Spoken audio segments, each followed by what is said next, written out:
Surat ACB એક જ દિવસમાં 2 સરકારી લાંચિયા અધિકારીઓને ઝડપી પાડ્યા છે। પહેલા સર્કલ ઓફિસરને 10,000ની લાંચ લેતા એસીબીએ રંગે હાથે ઝડપી પાડ્યા હતા।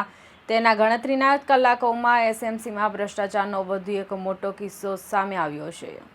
ફાયર વિભાગમાં ફરજ બજાવતા ઈશ્વર મગનભાઈ પટેલ જે ફાયર ઓફિસર તરીકે હાલ ત્યાં ફરજ બજાવી રહ્યા છે।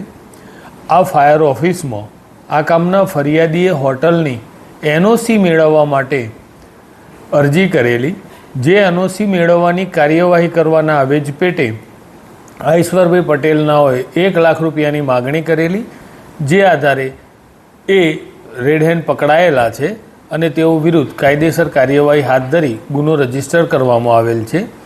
આ ઈશ્વરભાઈ પટેલ 1999થી ફાયર વિભાગમાં ફરજ બજાવે છે, જેઓનો હાલનો પગાર 95,000 રૂપિયા છે। સર, કઈ બાબતને લઈને માંગી હતી અને અગાઉ પણ કોઈ છે એની પર એલિગેશન?